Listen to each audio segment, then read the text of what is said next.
जय श्री हरि विष्णु। आज हम श्रवण करेंगे कार्तिक मास महात्म्य कथा अध्याय 2। पिछले अंक में हमने श्रवण किया था कार्तिक महात्म्य कथा अध्याय 1। तो शुरू करते हैं कार्तिक महात्म्य कथा अध्याय 2।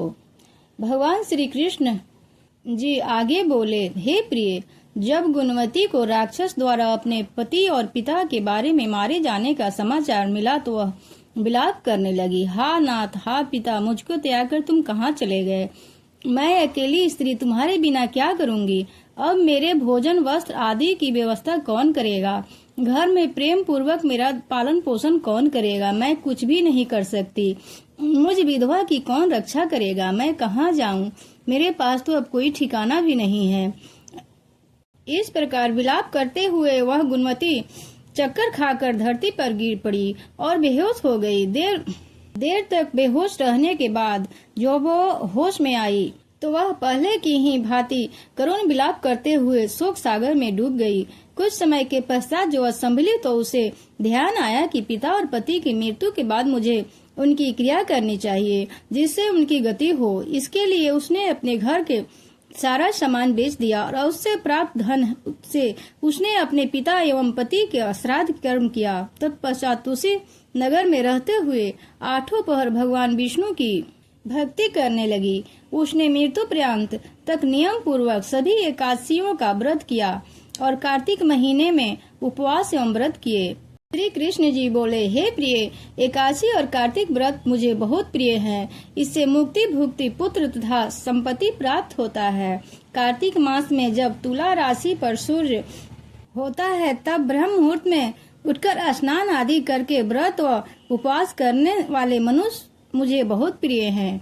यदि उन्होंने पाप भी किए हों तो भी स्नान व व्रत के प्रभाव से उन्हें मोक्ष की प्राप्ति हो जाती है।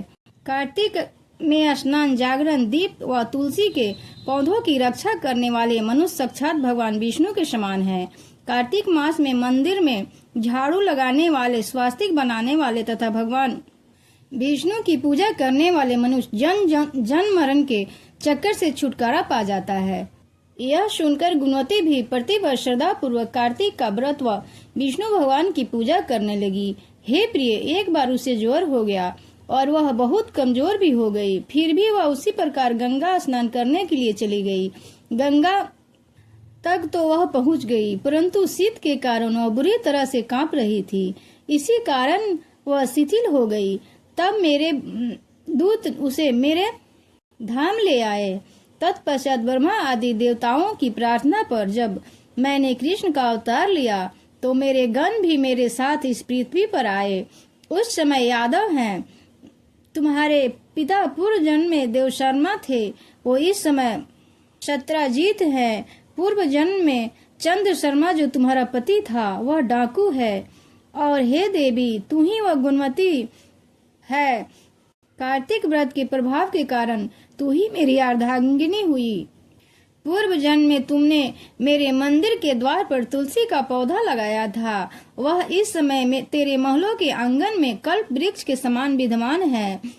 उस जन्म में जो तुमने दीपदान किया था उसी कारण तुम्हारी देह इतनी सुंदर है और तुम्हारे घर में साक्षात लक्ष्मी का वास है। चूँकि तुमने पूर्व जन्म में अपने सभी व्रतों का फल प्रतिस्वरूप विष्णु को अर्पित किया था, उसी के प्रभाव से इस जन्म में तुम मेरी प्रिय पत्नी हुई हो। पूर्व जन्म में तुमने नियम पूर्वक जो कार्तिक मास का व्रत किया था उसी के कारण मेरा और तुम्हारा कभी वियोग नहीं होगा।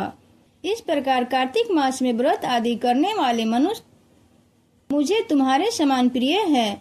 दूसरे जप, तप, यज्ञ, दान आदि करने से प्राप्त फल कार्तिक मास में किए गए व्रत के फल से बहुत थोड़ा होता है, अर्थात कार्तिक मास के व्रतों का 16वां भाग भी नहीं होता है। इस प्रकार सत्यभामा जी से भगवान श्री कृष्ण के मुख से अपने पूर्व जन्म का पुण्य का प्रभाव सुनकर बहुत प्रसन्न हुई। ये था कार्तिक महात्म्य कथा का दूसरा अध्याय। कल हम तीसरा अध्याय श्रवण करेंगे। आप सभी अवश्य श्रवण कीजिएगा।